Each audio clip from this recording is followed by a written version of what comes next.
Let's see. Hello! Hi! Hey everyone! How is everyone today? I guess drop some like fiery emojis in chat. Because we're about to roast this book. It is gonna be a saucy time. I'm not even ready. All right. Let's see. I'm just gonna wait for people to come on in. Sure. Not in a rush. All right. I'm just gonna send out one more tweet that we are live. Welcome. Oh, someone just sent me a picture of Godzilla with hearts in it. Okay. We are live. Come hang out. All right. I think people are coming in. There's always like a couple minutes delay for StreamYard for us. Oh, okay. So I know everyone probably is like, what are you doing? I'm saying things and I see you. And I'm just like, no, I can't. No, I can't see anyone. All right. So I guess introduce yourself. I'm so happy and so excited that for Sell Your Soul Book Club, which is my monthly book club that I run here, that soon will be changing, but that's neither here nor there. And this month's guest, I have Steff because Steff is super cool, and I found her because of Neon Genesis Evangelion, and now we're friends. This is what BookTube's about. Yes, I love it. Bringing nerds together. I know. So do you want to tell everyone what you do on here on BookTube and all your stuff? Sure. Hi guys, my name is Steff from the channel Coffee Over Apples. So I started BookTube a little under a year ago. I read a lot of horror, sci-fi, fantasy. I do manga and manga comparison, like anime versus manga videos. Right now, so far I've done Tokyo Ghoul and Neon Genesis Evangelion. I also run two book clubs that I co-host. One is a sci-fi book club, and then one is a manga book club. When I love a book, I do a speed drawing review, and when I hate a book, I do a cooking rant review. So guess what's coming soon, you guys? You'll find out in a minute. Oh man. Oh my goodness. So yes, cool. I actually have a question. I've been meaning to ask you this. I'm just gonna ask it live right now. Shoot. Let's see. Hi, ready to trash this absolute garbage book. Yes. I know that there was like discourse recently about how like you shouldn't like roast books on BookTube anymore because it hurts authors' feelings, but like I want to bully. The urge is so real. No. Hi, CJ. I 110% disagree with that. So I'm actually a professional artist. So something that is kind of like common knowledge in the art world is that once you create a piece of something, whether it be visual arts, literature, a video, once you create something, you're kind of giving it to the people for them to consume. And so it's kind of no longer really yours because you're giving up not the rights to that, but it's something that only exists through interaction, right? So the value of a creative piece of art is only as valuable as what someone is willing to pay for it or interact with it. Otherwise, it doesn't have a value. So that comes with positive and negative territory. And how can we expect people to give honest reviews if they cannot say negative things? That doesn't make sense. I completely agree. I think there's a difference between like constructive criticism versus being like mean to be mean. And I also think that there is a difference between engaging in something and recognizing that you like something with all of its flaws and then just like shitting on it to just be edgy. Like there's a lot of nuance. A lot of people don't like to think about that nuance. And as someone who has like, I write, I can play music. I'm very I like to journal. Like artistry is just difficult as a medium because you have to be willing to be open. And when you're open, people will not like you. And that's just the name of the game. Exactly. Just like I don't like Suki Stackhouse. I'm just gonna come out with it. Oh man. I'm just gonna come out with it, okay? Oh man. Suki feels like I just can't stand. Like if she was a real person, I would not want to be friends with Suki. Look, I remember when I made like a post on Instagram being like this like because I always start off January, like the month. It's just like a habit I have is just like indulging in like vampire stuff. Because Nice. I think it just I don't know, it's just so natural to me to like want vampire literature. So like the past couple of years I've been reading like vampire like literature like during the month of January, and then I was reading it in October. And every year I pick something different. And I remember when I made the post, Dan was like, "Oh, I really don't like that book." And I was like, okay. But now I'm like, but no, I understand. So hi, Dan. Was my Yes. step. Yeah, Yes. truly, Seriously. truly. As long as it's like, for the most part, it's constructive, right? I mean, it's okay to genuinely just like not like something. You don't have to like everything.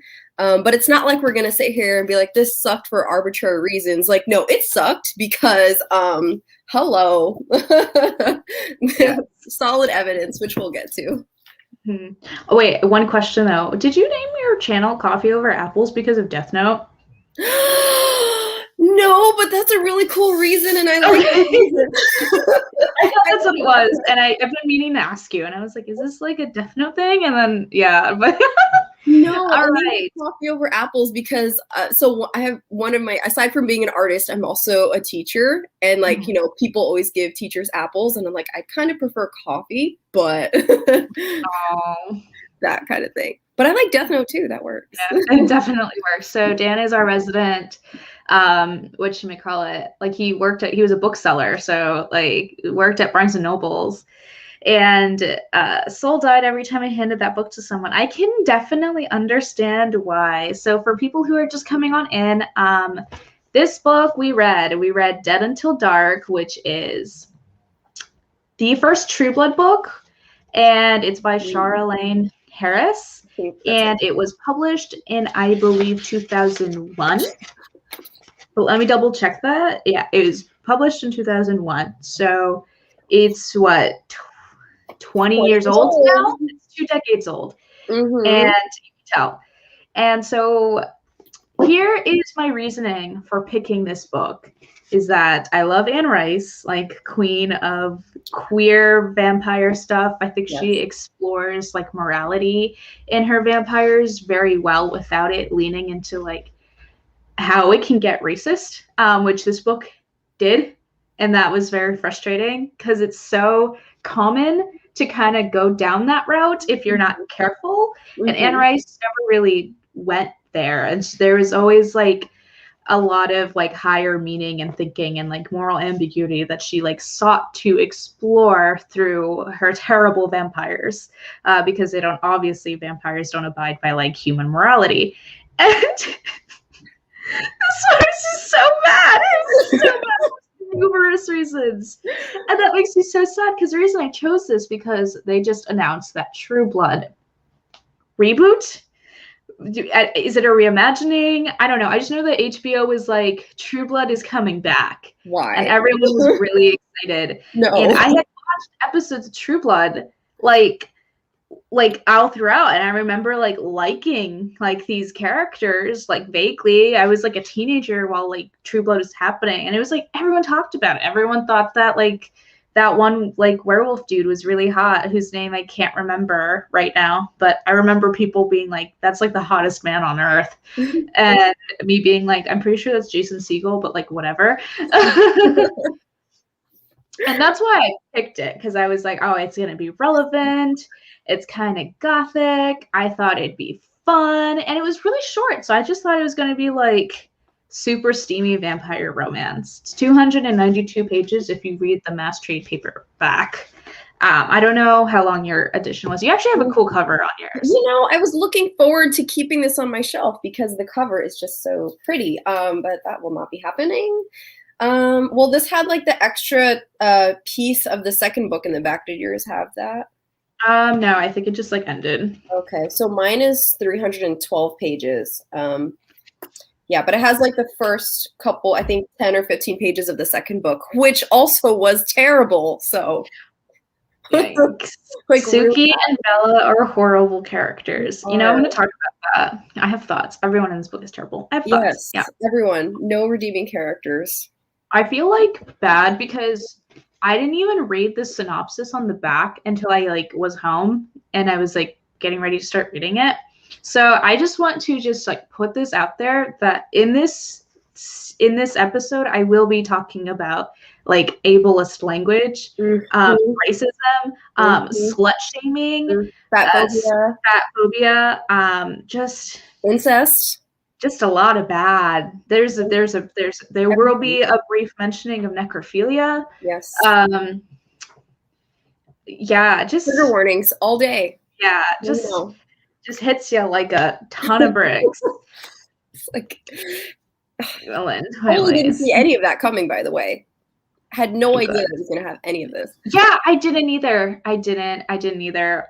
So to start off with, our first page, Suki describes herself as the ideal woman, which is tall, blonde, long hair, blue eyes, slender, skinny, shaped like a wasp, what the fuck does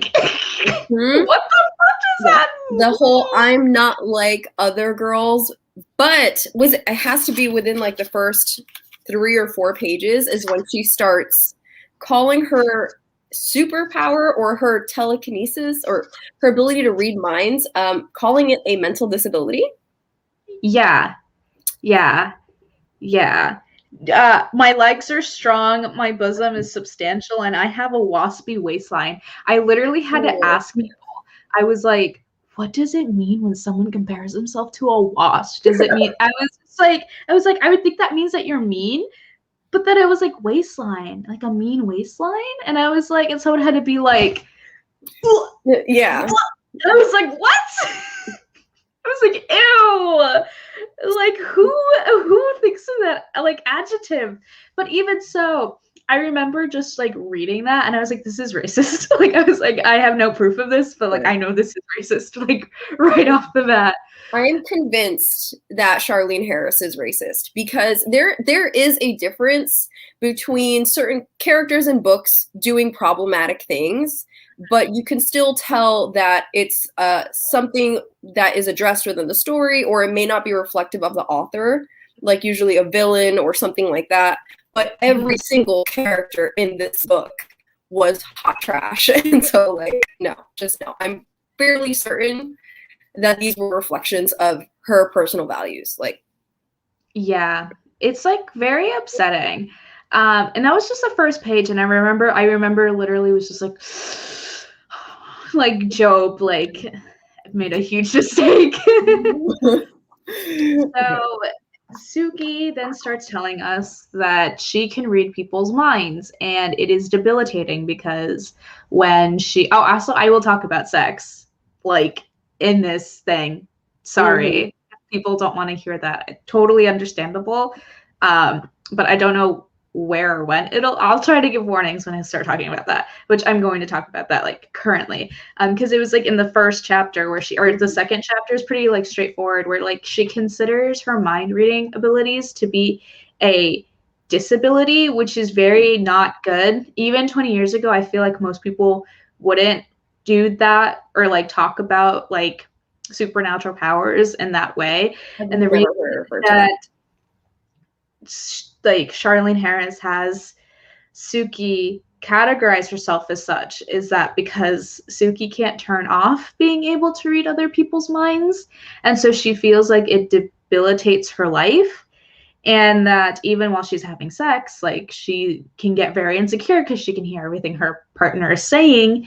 However, fuck that. I don't believe her because she can turn it off for certain people. So like I should believe her. So it makes no sense. I actually started a tally sheet in the back of my book for how many times she uses ableist language and how many times she does body shaming. I was too tired to do tallies for all the racist stuff and all the other stuff because it was just like making my brain hurt. But I counted 15 incidents of using ableist language against people with disabilities and 11 instances of body shaming and fat phobia. Like, absolutely. Yes, we will have lots of fun. Bye, Dan. Thanks for coming. So right off the gate, I have nothing to look forward to. And that was so sad. Like I don't know if you also were like first page, I'm done. because I was pretty done already. I was like, I You had know made what? I wasn't done because at that point I kind of turned it into looking for a fun time, into watching a car on fire rolling down a hill, and you're just like, oh, this is gonna be really bad, and I can't look away. So I just kind of plowed through it. Like, yes. So here's our main character, Suki, and she fucking sucks. Let's talk about the other like 3 characters. There's Bill, and can I tell you that like I was like having like a fever dream while I was reading this, because I swear I was reading like just a weird Twilight book. Like I was like, Stephanie Meyer, I know you read the True Blood thank books. you. I know you I did. wanted to ask you, do we know who published first? It was definitely, it has to be this one. I'm gonna think that one really quick.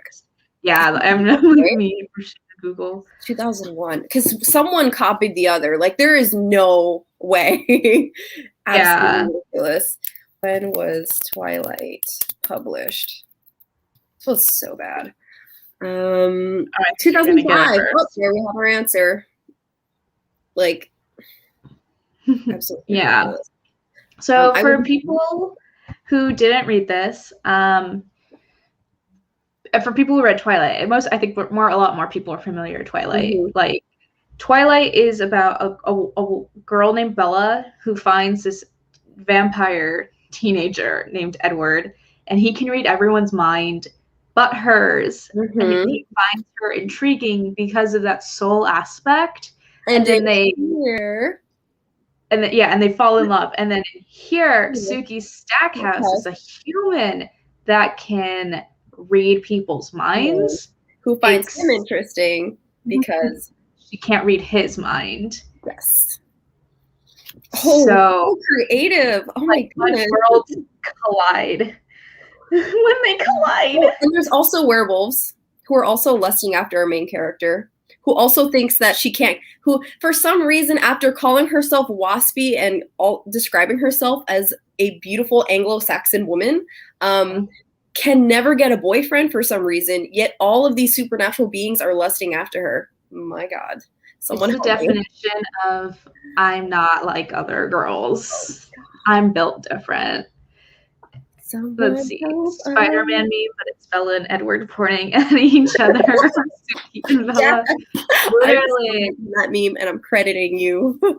So Bill is our Confederate soldier vampire who wants to move back to fucking Louisiana on his like family's plantation house. I can't. It's like bad enough that like Jasper in the Twilight series is a Confederate soldier, and like that's where like it wasn't like, oh, he was a Confederate soldier and like he lived his life and then he like Alice literally like found him like after the literally like after the Confederate War, and I was just like, not Confederate, the Civil War, because he fought on the side of the Confederacy. The whole okay, whack. This might have been my brain hoping and wishing for something to like not come to fruition, which it definitely did, because the whole scene where Bill goes to be a guest speaker at, what was it called? The glorious descendants of like the Confederacy, basically. It was like a Confederacy elderly community center. And he went to be a guest speaker, and it was the highlight of that chapter, and everyone was fantastically asking him about life during the war and thanking him for his service. Like, we're not going to address any of this. I was so uncomfortable. Yeah. So uncomfortable. Like, I was hoping that when they first mentioned that name, I can't remember like what the exact name was, but like glorious descendants of the dead or something like that. I thought it was like a old ladies knitting group where they like are like obsessed with like old ancient vampires or something. Like, oh, okay, these old ladies are trying to, you know, become fang bangers or something like that. But no, it was a Confederacy appreciation group. Yeah, which is like super awkward. Not pog, not at all. And that was like one of Suki and Bill's first, not Like date, but like we're out on the town together at a white supremacist group. Oh, yeah.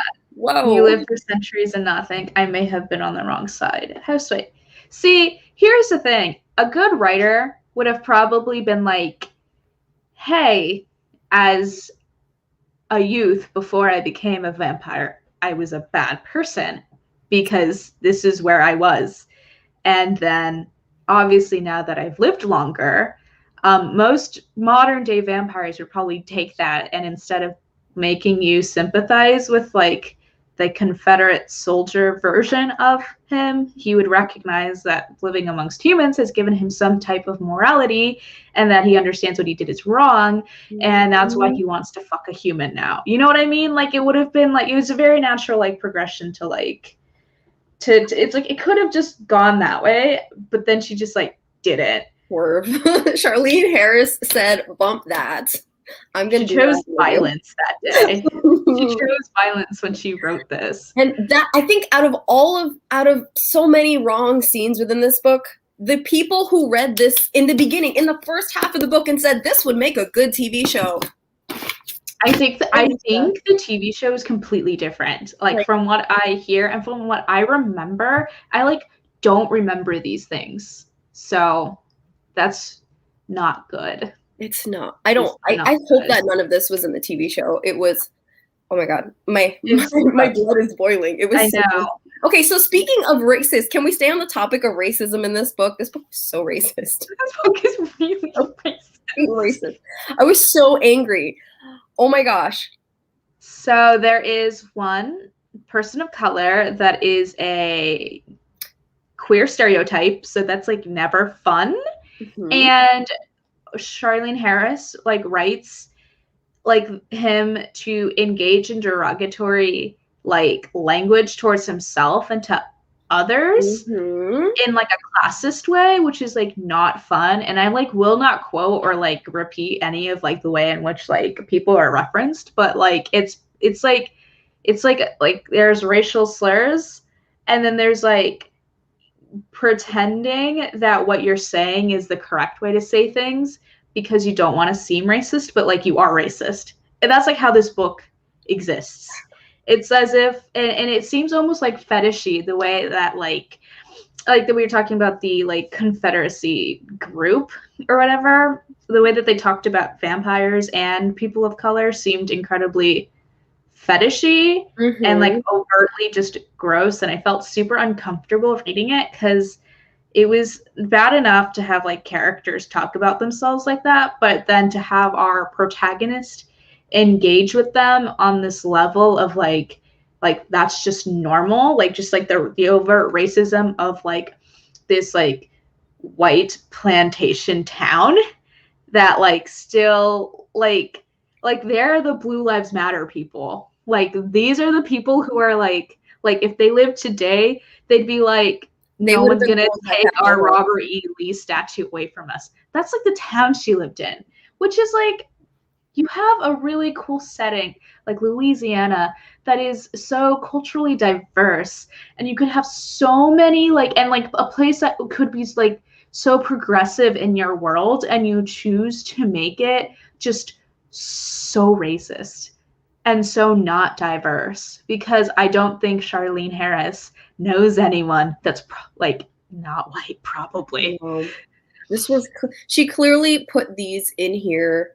I guess whatever like early 2000s stereotype they had about wanting to include a token person of color in a storyline, she maximized on that, I feel. There is something that I want to point out, but it relates to the extra chapter at the end of my book. Would it matter if I spoil anything? I don't care because I'm not reading the rest of the 13 books in this No series. intention. I have no intention. So I don't know Yeah. if anyone here plans on reading it. If I should like keep my hand up as a spoiler or something for If like a you don't second. want to be spoiled, either skip for the next like 5 minutes if you're watching the playback, or say something in the chat literally right now. Yeah, I'll It's... pause a minute before I say it. And I'll keep my hand up while I'm talking about the spoiler. But like, there's the way that certain characters' deaths are addressed in this book really made me angry. Because in this book, not talking about the spoiler for the other one, but her grandma passes away, right? And when her grandma passes away, her whole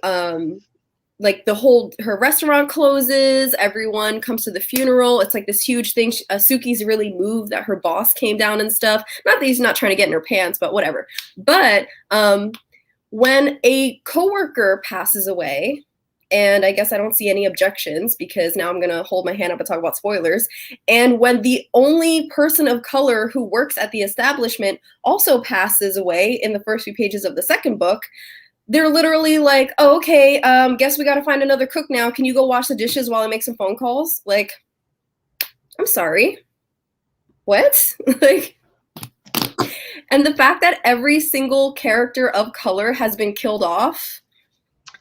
Not a good look. Paris. Also very annoying. Very annoyed that I have, okay, so for people who don't know, because we're just like bashing like instances and character stuff, but like for a loose plot. Also, wait, I made that go away, but yeah, there's 13 books. There's 13. Like so one in a 3. One in a hold 3. up my fingers and then you add yours. Yeah, like 13 books. And we didn't even like get to meet like a sexy werewolf in this book. No, he wasn't. Wasn't he like a Pomeranian? Or something? Pomeranian? That scene made me so uncomfortable because I don't first know. of all, she felt Joe, like his name is Joe DiMaggio? Is that his name? I think that's his name. Wait, okay. Wait, are you talking about the vampire who was hired as her bodyguard? No. The werewolf in the show. Oh, in the show. Oh, I don't know. No, that's a baseball player. Wait, True Blood Werewolf. No. Oh my God, his name is Joe Manganiello. Okay. Wait, I wonder if like.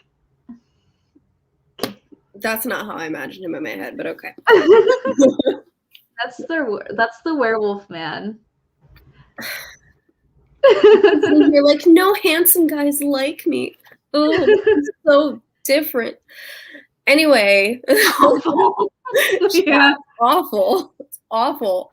But like, she literally, right before the scene where like, we find out that her boss this whole time was a werewolf who turns into a chihuahua, whatever. And like, like, she mentions that she feels uncomfortable around him. Like he was like in the closet room, coming up close to her, making her feel uncomfortable. He sneaks into her house disguised as a small dog. And then when he turns into a human, he's in her room naked. And then she's like crying on his shoulder while he's naked, telling him all her problems. Like, girlfriend, you just said he made you feel really uncomfortable. And now he's in your room naked. Why are you still not uncomfortable? It makes sense. Make it make sense, please. So a loose plot of this story is that Suki Stackhouse can read people's minds except for this sexy vampire that she finds named Bill. And Bill comes into this town and they live in a world where we will go into this after I tell the synopsis because this is fucked.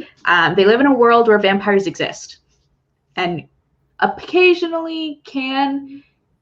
Well, no, I'm going to say they probably do coincide with humans, but we see such a small bubble because there's no world building. And so that sucks because this could be really cool. Could. And as more and more vampires start flocking to this small Americana town in Louisiana, a string of murders are occurring, and for the most part, they are women who have liked having sex with vampires. And so it is up to Suki to use her brain powers to figure it out, because she thinks that the police will not do it because they have a bias against vampires. And that's the story.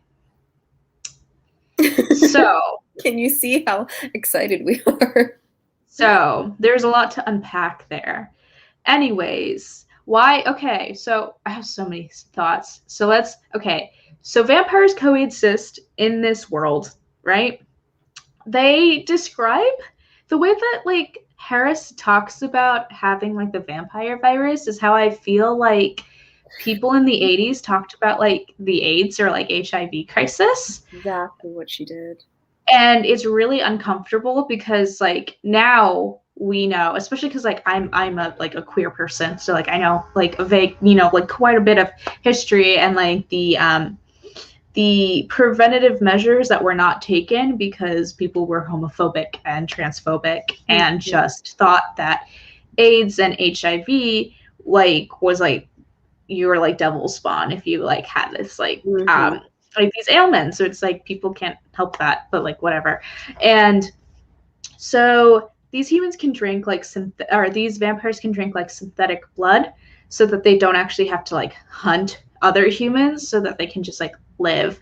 But they still live in a world where like humans are judgmental against them, which is really fucked because any person of color in this book is treated terribly with racial stereotypes.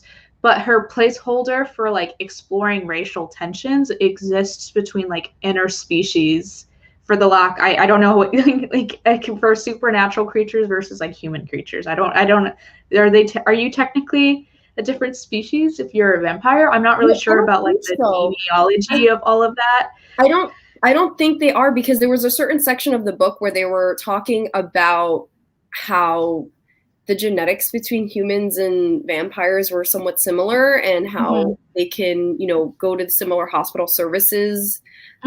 So no, I don't think so.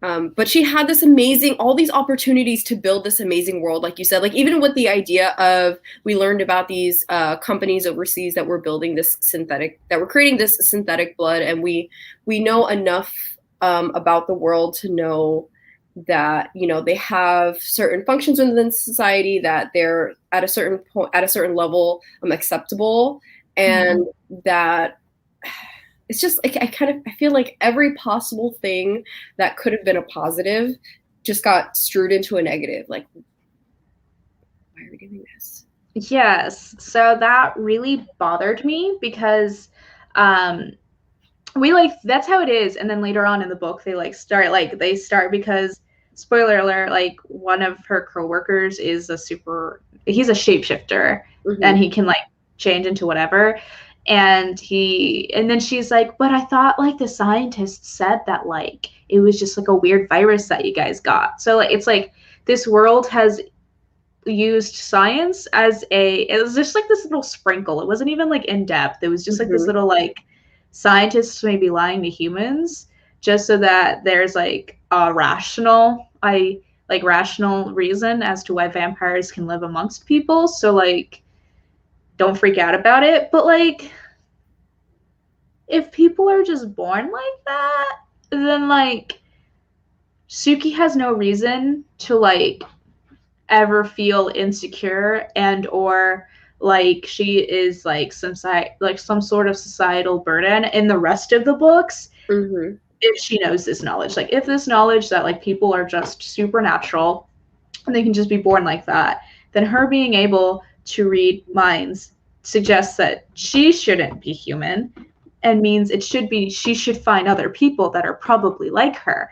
But I bet you that doesn't even fucking happen. I would bet money on it. Like I'd bet like $5. So I think that was weird and interesting because I don't know how much of the like I'm not like other girls, I'm different like energy she's gonna put into the other books. But I don't like that. I mean, she kept that act up basically up until the end of the book. So I don't think it's gonna change. I don't think so. Yeah, they are Nah. offspring, so they are the same. So smart. So smart. And so didn't like that.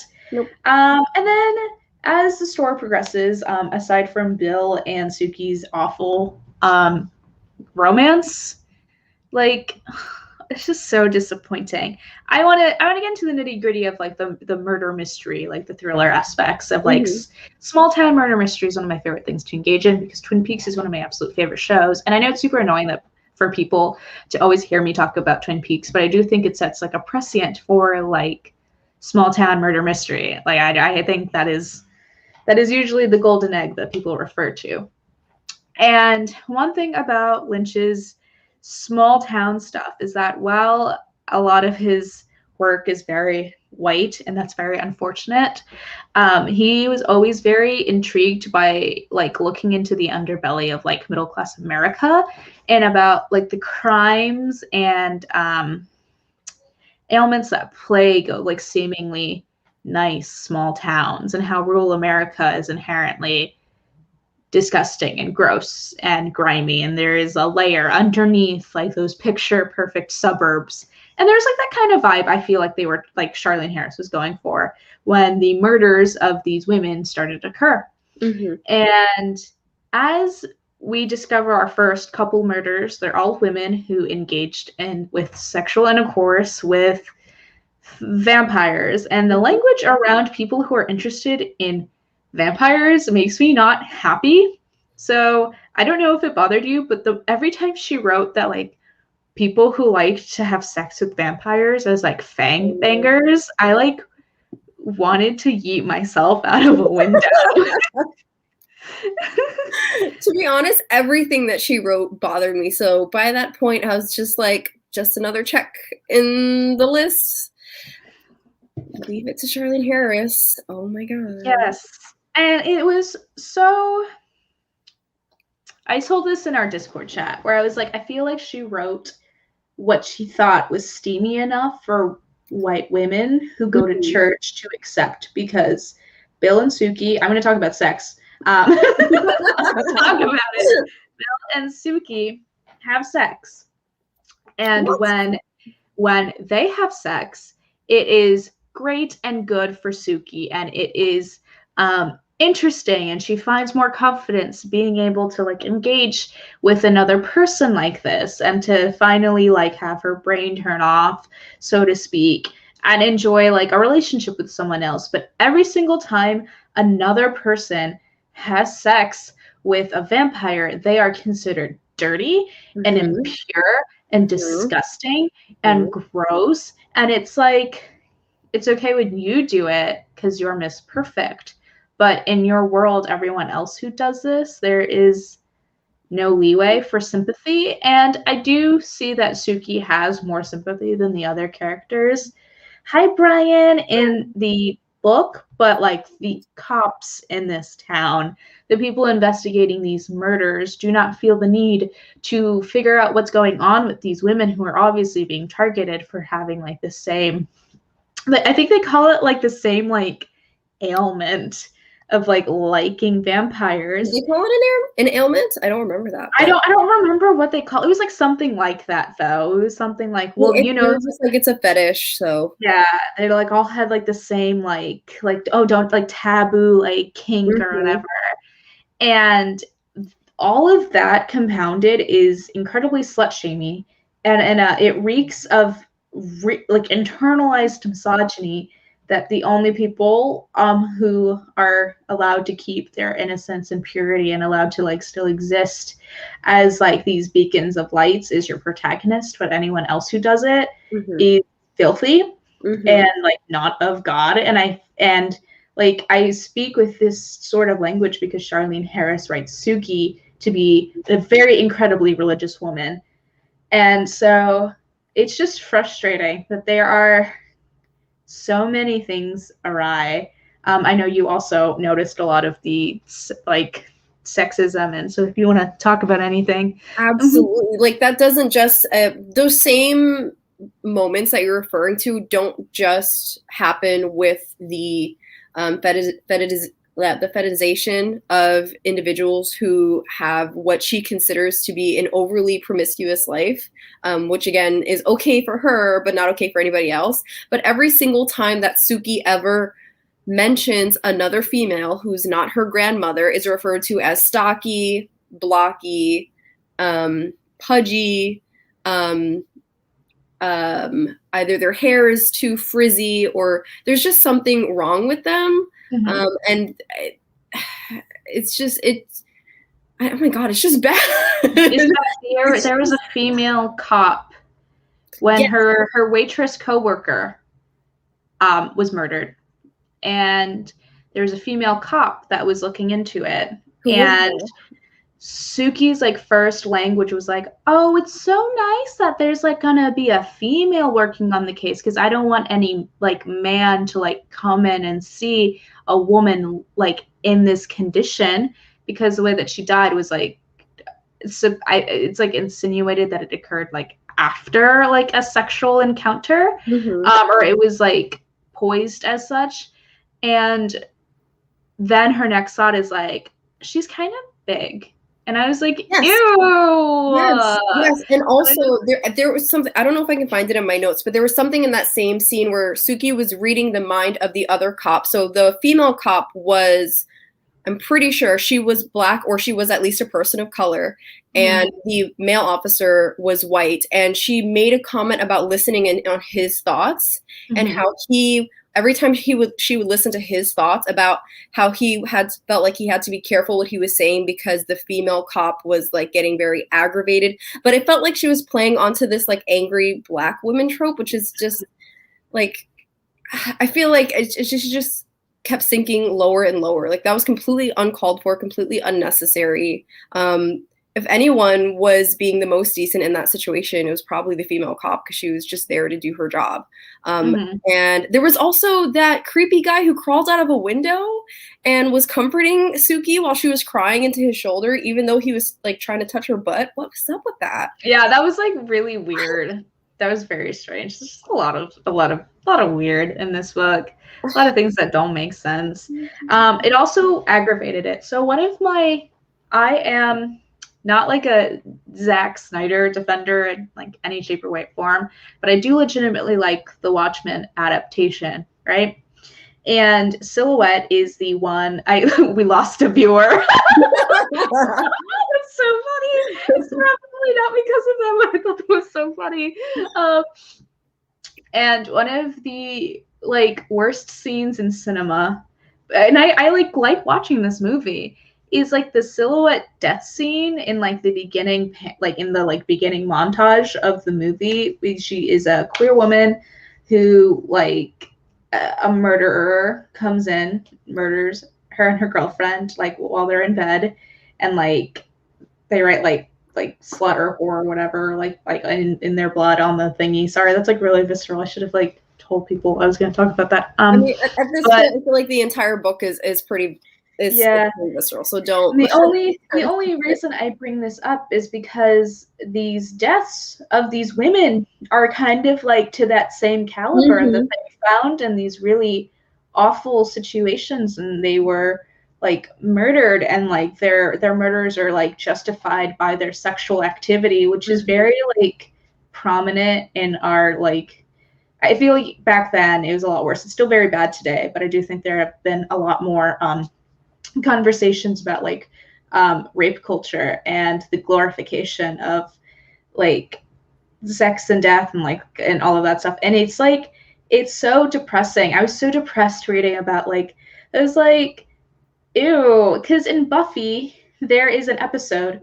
I think it's season 2. I don't know if people are aware of or have watched Buffy the Vampire Slayer in here, but there is like humans that like to like be in romantic relationships with vampires, and like Buffy eventually engages in like a relationship with a vampire, and they have like clubs and stuff like that they go to just meet up with people and whatnot.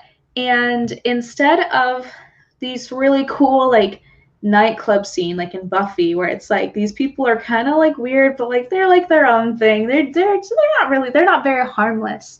It's like they're like the underground crime belly, of their world. I was so confused by that. Why? Like, why? It was so strange that she wrote because like we meet our other vampire, Eric, and they basically run like they're like doing money laundering Yes, out it's of like a their black like market. vampire club, and Yeah. then they I don't even know. It's written so vaguely and so badly that I can't discern if it was like vampire sex work or I if don't it was think that just they specifically tell us what they're doing, just that they've been alive for so many centuries, that they've been making investments, and that they kind of have, I mean, they insinuate sex work through I think the investigation scene that we see, where he's using her powers to talk to the different workers at the bar. But they did mention that they've been doing so many businesses over the years, and that was kind of like their headquarters. Yeah, I think the idea of like don't fraternize with these people, don't engage recreationally with like people you consider to be different than you is like bad because it's everywhere and it's something you can't ignore. It's just so overtly just like it just reeks of I as an author believe wholeheartedly that this is just how the world is, and you can like see it reflected in her writing that it's like, oh, obviously if you're around people that aren't like you, they probably engage in crime, they probably are promiscuous, they probably don't follow the word of God, they're probably bad people, and you don't want to like be around them, and it sucks. She was just perpetuating the us versus them mentality, and she had so many opportunities to break that, even with something as simple as like the simple fact that at a certain point Bill was trying to get construction on his home and trying to like find services for his home. But I don't understand how, like, if we're in a society where it's openly accepted that vampires are a part of the social norm, that it's not expected that there will be service providers who are willing to accommodate their schedule. And so instead, Suki has to go out of her way to kind of provide for him. That just, it didn't seem very one, very thought out. Two, that Charlene Harris was very cognitive of who her audience was. And that she was just perpetuating some serious values that she probably needs to do some self-reflecting on. And I don't know if she's the same person now who she was 20 years ago, but like I have questions. Yeah. And we haven't talked about Bill a lot. We should talk about Bill. I feel like Bill is so bland. Yeah, literally, it's just like Bill is boring. So bland.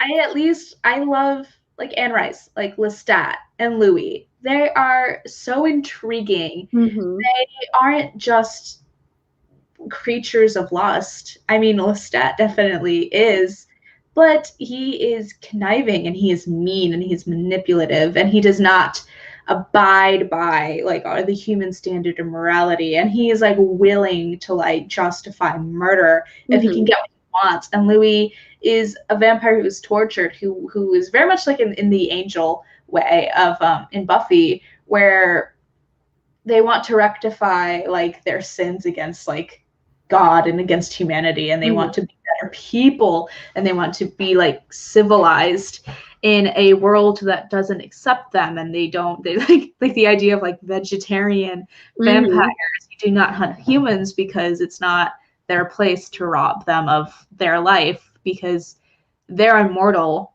and they have to deal with that guilt and like that sin. And then Bill's just like, and then there's Bill. Yeah, I know what Bill's like because he's just like, Suki, you are so interesting. Okay. And Suki, she's like, I love you. Suki, have sex with me. He's like, you're so interesting because I've never met a human like you. Newsflash, bitch. She's like probably not human, but okay, go off. Two, she's boring as shit.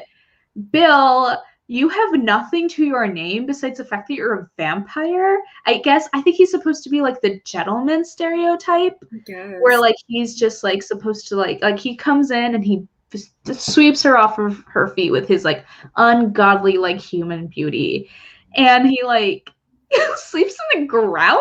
Yeah, can we talk about that? He like sleeps in the ground. Excuse me? This is our level of creativity. He literally sleeps in the ground. Why? Naked. Why are you doing this? Now, like, I was trying to think about it for a while. Like, is it because, I don't know, is it because he knew or had a feeling of what was going to happen with the house fire and knew that people would be going to look for him at his house, and so he would find somewhere else to sleep, which is justified, but literally sleeping in the cemetery. Like, isn't that the second place that we would go looking for him? Yeah. He figured it out. Like, Hi. He doesn't work when he goes to like that weird like vampire club with Eric. He just says that there was like a schism in their group at some point, but they're all like cordially to each other. So but I don't know what Bill does when he's not with Suki, because his identity revolves around his relationship with Suki, which is very obviously a very terrible and toxic relationship dynamic to have. And Bill is defined by, he is supposed to be he's almost like a sexual object really for Suki, because Suki experiences her characterization of like self-value and being able to come to terms to like use her mind reading powers for good instead of to cry or whatever, and to understand her body and to get like self-confidence. Like it's all done through Bill, and Bill does nothing but like exist for her. And like she breaks up with him, which is like weird, and it was like very strange. She like breaks up with him for like a second in the book, and she's like, I don't know if we should date because like everyone thinks it's weird. So like, break up. While she's sitting here criticizing everyone else. But and then he comes to her rescue because some bitch ass like almost killed her or something like that. I don't even remember why she almost died again. I don't remember, but it's like she almost died again. And she was like, oh my God, I missed you so much. And then they like make love and it's fine. And I was like, okay, we're not talking about our feelings. We're not talking about any of that. Nope. We're not going to unpackage anything that's like toxic and bad in this relationship dynamic. Okay. I see you. Their entire relationship is so cringy, so not healthy. And the fact that this was published, I can't say that I've read a ton of other fiction that was published around this time, but I'm seriously questioning like what kind of example this set for readers around that time. Like, oh, this is really. And that's what I say. I definitely think this is fodder for the whatchamacallit, the Twilight series. Love to stream True Blood. Yes, exactly. You are onto something. Bye. Thank you for coming. Yeah, it was really bad. Black Dagger Brotherhood for comparison. Oh, I'm gonna go to Goodreads and check that out. Yeah, hit add because it's probably better than this train wreck. And I actually thought Eric was interesting because Eric reminded me of like an Anne Rice character. Also, who's giving me like Michael Fassbender vibes from Actually, I would say if there was any character here that I was the most intrigued with, it might have been Eric. Eric was cool because he was like the first interesting character. I also thought like the cool like I think Claudia is I think talking about the Black Dagger Brotherhood. Okay. And that makes her angry. Oh, that it's bad? The characters have personalities. Eric is sexy as hell. So that's what I'm saying. It was like that meme from like the Bad Girls Club where it's like, I just know he's got a big dick. Like that's how I felt about Eric. Because I was like, Bill, I hate you. You suck. I mean, oh, his name is Wrath. Oh, Oh, interesting. context vampire books. I'm down. I'm down. I love that for me. That definitely sounds like a character that's going to be my favorite character. Seconding the wreck. Okay, well, we have to read this. Now we have to read this. So, Bill, just super boring. Bland, super bland. Only existed for the main character's fetishization, and that was it. Mm-hmm. Wait, is Matrix cheesy? Specifically the leather bit. I'm with it. I'm looking. And then we have Mr. Nice Guy of her job. You mean the boss? Yeah, the boss, who is a shapeshifter, who is super cool and is like in love with Suki. I didn't like him either.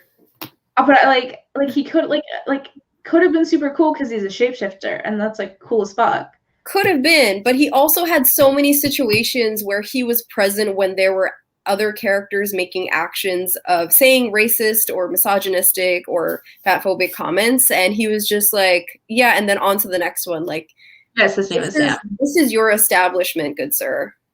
We're not setting the standard here. It's very like boundary, like he was just like the embodiment of like crossing boundaries that you like wish people like respected, you know, yeah. Where it's like Suki's like, I don't want to get close to you like this because this is the relationship I want with you. And he's like, but like, what if you like dated me and not a vampire?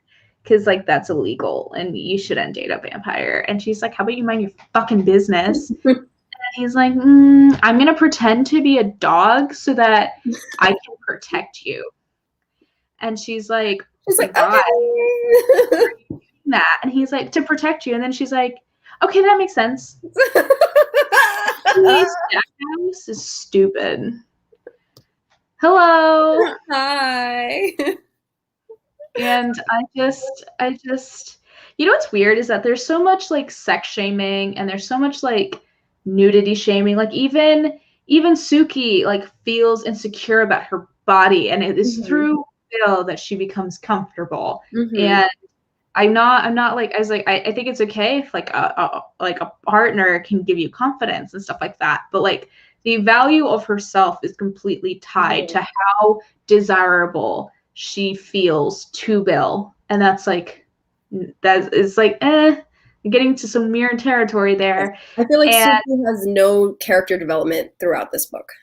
But the instance of a character being naked while she is like experiencing these terrifying, like, oh my god, our vampire's gonna hunt me down and like kill me kind of thing because I'm dating Bill, is fine. And I wonder if it's because it's male nudity and it's not women nudity. I wonder if that's it, because I was like reading it and I was like, this feels like misogyny. Because if you think about her reaction when she found the waitress, her first reaction was that she saw it and then she like immediately turned around and this kind of like what did I just see? But also,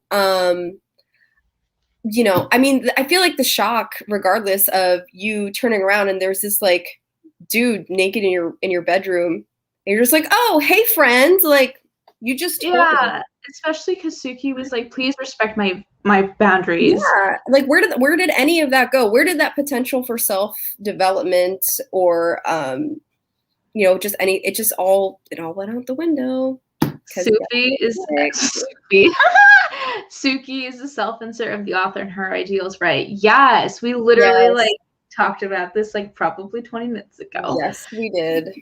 She is so gross. It's so nasty. I hated it. And let's see. There was one more thing I wanted to talk about that I thought was precedent, but now it's like escaping me, but it's something I wanted to talk about. I do not remember. let's see. Is that an unusual approach for the genre? I haven't read much paranormal romance. Also, does Bill come into the story with the ideal body type? Sorry. No, this is a really good question, actually. That is a good question. As in, what do you mean by approach to the genre, though?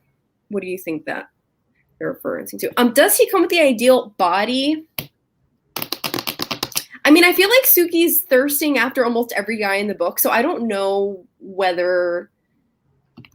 You know, what's interesting is that I can definitely describe to you every instance in which Charlene Harris has decided every character needs to have opinions on another female's body, but for the life of me, I cannot think of a single time that a male's body is described without Suki being like they're handsome. Yeah, exactly. All of the men in this book, regardless of a relationship dynamic, are all handsome, light-skinned, beautiful, whatever descriptive word that she chooses. Hard-working men with good values. Oh yeah, who are good with family and children, all that stuff. But every woman, again, is like blocky, pudgy. Could do without that sandwich, whatever the case is. So I don't feel like I didn't objectively know whether... I don't think she really took a minute to really describe Bill.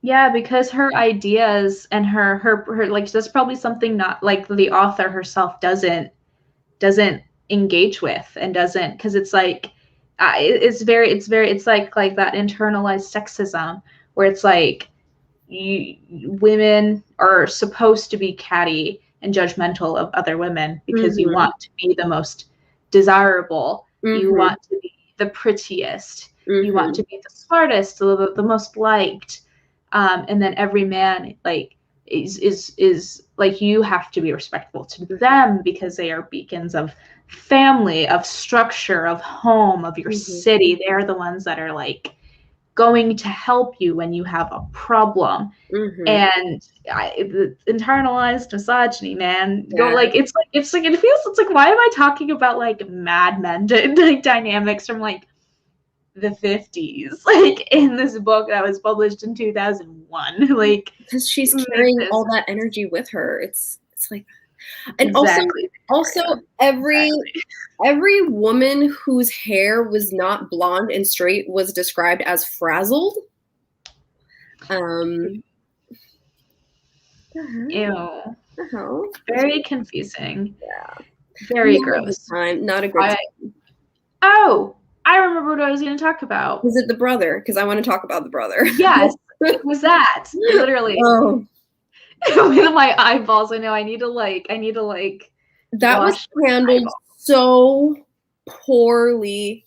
Piss poorly. It was absolutely disgusting. So, like, basically, there's a part in the book where after the grandmother passes away, the brother decides to take his anger out on his sister and physically abuse his sister. And she then continues to try to build a relationship with him, even after he continues to slut shame her, to blame her for various problems within his life, and also to tell her, trigger warning coming up in a second, to tell her to get over the fact that she's not even dealing with, because I feel like it wasn't really dealt with in the story at all, but slut shaming her and blaming her for not wanting to get over being molested as a child. Which, by the way, I completely fucking like forgot about that, because it's literally like mentioned like it's like no, I'm not even a paragraph. It's literally like a sentence. Like in passing that like that, and then they talk about it for like a page, and then like that's it. I completely forgot about that. So I think what I'm gonna do is like raise my hand as we talk about this, because like this was I remember being so fucking pissed. How did I forget? There's just so many problems with this book that I just like legitimately forgot. And then I remember the necrophilia thing, so I guess we'll just bundle it all up in this section right here. Okay. Ew. She literally did that like weird uncle stereotype. And I can't deal with how poorly written it was. And it was like I was like, it. I guess I think as readers, I think we're supposed to gather that Suki feels insecure about her body because of what her uncle did to her. I wanted to I don't I don't even think so. know what. I don't even know if that's like the case because it was just so like this thing happened to me. And that's why I don't think it's cool that you still talk to our uncle type of situation. He was like, I don't give a fuck what you think. Yep. Fuck you. And then I she was like, still continues to try to help him. She still continues to try to be there for him and be like, he's my brother. After he punches her in the face and slut shames her and tells her to get over her molestation. It is absolutely disgusting. And then on top of that, her boyfriend comes to the rescue. Whoop-de-doo. He comes to the rescue and kills her pedophilia uncle for her. And it's never addressed after that. It's just like, oh, he took care of the problem. Life's back to normal. oh yeah, she was like, I don't know if we should date because like every time someone's mean to me, it doesn't give me an excuse to murder them. And Bill was just like, I don't care. And then she was like, okay. And I was like, yo, he killed her uncle. Why didn't he like kill her brother either at that point? Like, oh, I hope I don't get like copy striked for like inciting violence. Like I'm talking about because it doesn't make sense. It doesn't make sense. Make it make sense. Like, and then for another like what the fuck moment in this book, like the murderer that we find is the I forget, is he like the priest of the town, or he's like wasn't he married? He was like he was the friend's husband. Yeah, the one who was like, I don't want my children around you if you're dating a vampire, like fucking garbage. Yeah. Apparently, like when he murdered women, trigger warning, for necrophilia, just like in a paragraph was like, oh yeah, he like has sex with dead bodies after he like mutilates them, after he's murdered them. So it's like not only has like these people are dead, but then there's like the extra layer of like mutilated. And it was just like so distasteful. It was so tactless, and it was just like shock value, and does nothing like the murders up until that point were like bogged down by so much like the misogyny and this like slut shaming and racism around the situations, but like that one was just so like not like the other ones in his approach. And I think it was just because it was like that was supposed to be like the big shocking like ending, and it was crazy, and it's supposed to be like, oh my god, what? And like no, didn't work. It was bad. Nope. Everything was just literally like gimmick, and like we're not going to address any of this. We're not going to actually use this as like a central talking point for anything within this world, future problems, societal. Is this like a common problem? Is this a common motivator for homicide in this world? Like, what? Give me something. But no, it was just like, here you go. And now we're going to Dallas in the second book. Like, oh, okay. But yeah, it was just not a really fun, sexy time for us. Shock Talk Radio. Yeah, literally. And with that, I think that's we talked about a lot of bad stuff. We did. I'm just going to run through my notes real quick and see if there's anything else. Yeah, I'm going to flip through. What was this I wrote? Oh, it was after the first waitress passed away. And the person was like, oh, it's really nice of you to ask, but I feel like I'm going to be picking up extra work hours today because, someone just died, so I'm taking over her shift. Like, everything was handled so lightheartedly. It's so bad. Oh, it is a big yikes from me, dog.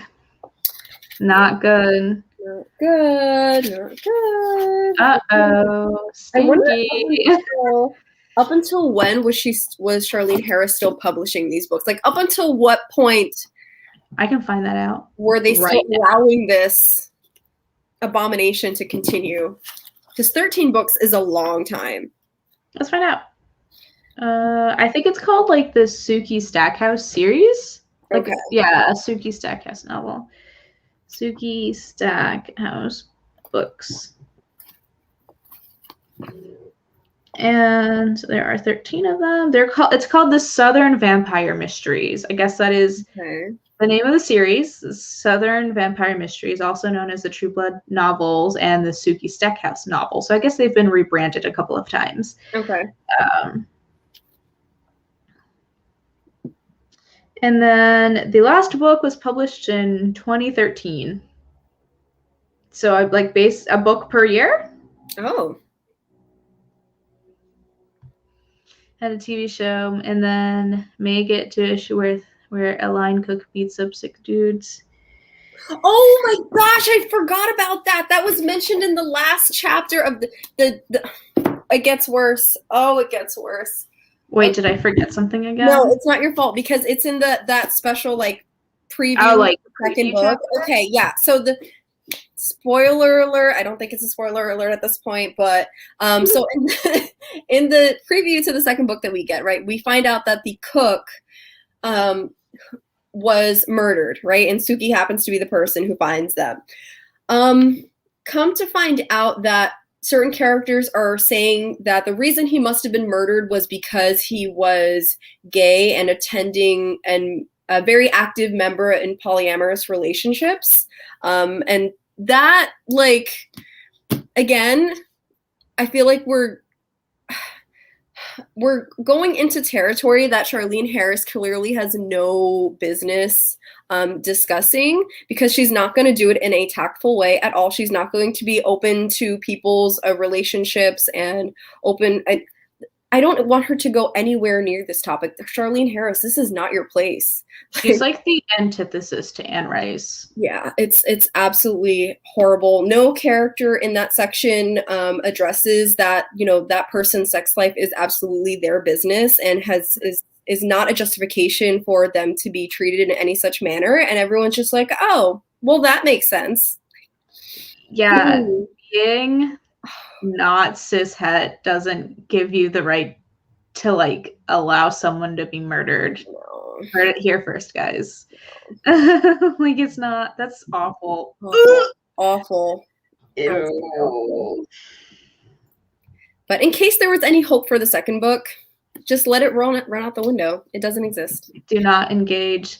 And with that, I give the first True Blood book a 1 out of 5 stars. Oh, if I could give it stars, if I could, but I can't. Yeah, because choosing not to rate it means that I'm not acknowledging its problems. Yeah, yeah. What would you give it? Well, if I could. I mean, aside from the fact that I will be burning this book, if I could give it like a negative 200, I would. It literally has to be one of the worst things I've ever read in my whole life. And thank you for that, because there is going to be a great rant review video for this book. I promise you, it's coming. So bad. Do my wrap up is just going to be like, you need to watch this hour long thing of Me and Steff just destroying this whole woman's career. Horrible. Like, horrible. I've read so much vampire content in my life, and Twilight's better than this. And like, I ironically like Twilight to a fault, because I was like 14 while it was happening. So I was just like, it was just like, obviously like lots of people got like swept up in that craze, and like I was one of them, because I think Robert Pattinson is so attractive. And this is by far one of the worst. I think the House of Night books are terrible. I read the first one with a friend of mine who's watching now, and those were really bad. Very racist, very fetishy, very slut-shamey, very bad, but like in a different way than this is. Or it's like, it was like a mother and daughter duo team writing the series. Weren't these really popular? They were very popular. I haven't read them. They were like so the protagonist, her name is Zoe Redbird, and she is like a white woman from like Kansas who has a grandmother who's super into like native culture and that like blesses or like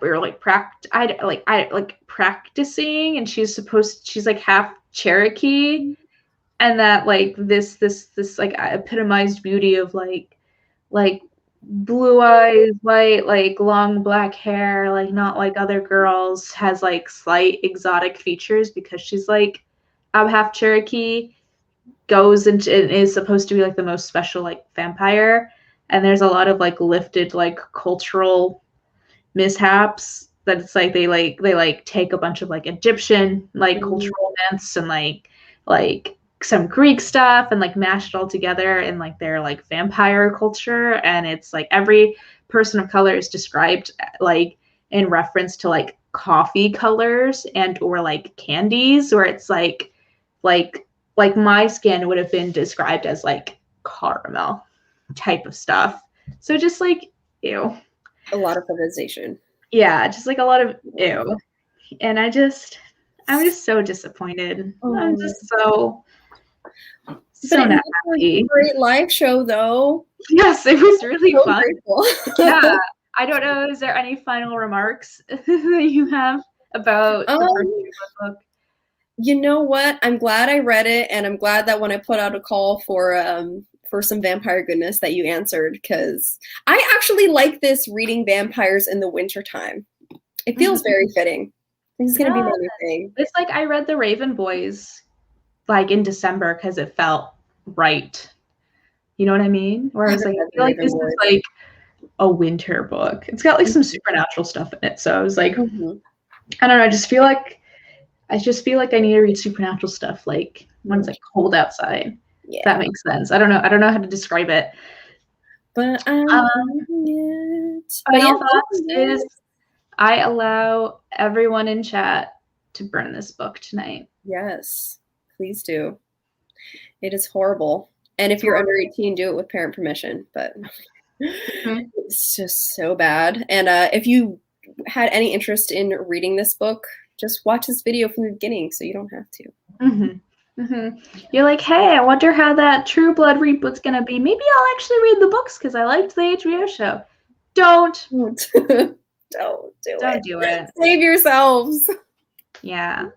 And yeah, that I think is the end of the wrap up. And thanks for joining us as we shit talked this book into the ground. I had absolutely a fun time roasting this book with like all of my friends and with Steff. I'm really happy that we all like as a community were like, fuck this book. Let's see. Yeah, gross. It is. And yeah, thanks for hanging out. Thanks for coming. This was super fun. Rant reviews coming from Steff's channel in my January wrap up. Unfortunately, this is one of the few books I read this month, and it was the worst book I've read in my life. And I've read Slaughterhouse-Five, so like, what else is there to say? Sorry. Oh wait, that actually is not like that's a controversial opinion. I shouldn't have said that. I don't like that book. It's like objectively people think that's like a very good book. And it probably is. I just don't like it. Well, people objectively think that this is a very good series. Yeah, that's true. Pain. Nothing but life is nothing but suffering. Anyways, you can catch Steff over here on BookTube. She does lots of manga reviews. She reads comics. She likes anime. She runs 2 book clubs, a sci-fi book club and then a manga book club. Yes. So check out her channels. I know that you guys just had your manga book episode. We did. And then your sci-fi book one is going to be happening soon. Yep. So we read Overlord, and so every month for the manga book club, we read 3 volumes of a really popular manga and then 1 volume of a lesser known manga. So we just finished that up Sunday on my channel. And then next month we're going to be doing some, I believe, shoujo. And this coming Sunday is the live show for my sci-fi book club, which we are doing a Wayfarer series read-along. So we read the first 2 books by Becky Chambers, which is The Long Way to a Small Angry Planet and A Closed in Common Orbit. And oh my God, I love Echo Chamber so much. Sydney, you have to read those books. Oh my God, there's so much stuff. To make up for the trash fire that this was, please go read some like acceptance, like actual good happiness. Someone who actually has a soul. So and then you can follow her on YouTube at Coffee Over Apples. Yeah. So do that if you even care about my well-being. You would do that like for me, and but do it like for Steff, because Steff is obviously amazing. I'm just happy to find more people to binge about Neon Genesis with. Oh yeah, I know. Like, that's me. So my name is Sanya. Thanks for coming on over to book club. I have some book club changes happening very soon, and I'll talk more about that in probably like a February TBR video. But thanks for coming to Sell Your Soul. I love it, and I feel like I haven't like even like talked about why I named it this, but I feel like people get like confused, so I'm gonna like clarify. I named this because I think the idea of book clubs as cults is really funny, because I feel like when you're in a, I feel like if you're in a book club, you're in a cult because you like to read a lot. I don't know why. That was just like a large portion of your life. Yeah, I was like, people reading things, you're in a cult. That's it. Sorry. And that's like why I named it. It was like, sell your soul to shitty books, sell your soul to good books, sell your soul to manga or anime. I don't care. It's time that you'll never get back, but I love it. Please don't change it. Yeah. And yeah, you could follow us on Twitter. You could follow us here on YouTube. You can follow us on Instagram. And we've got our handles and our descriptions. Everything is linked below. And thanks for coming out and shit talking this book with us. Woo! Thanks for having me, guys. Catch you later. All right. Bye. Bye, friends.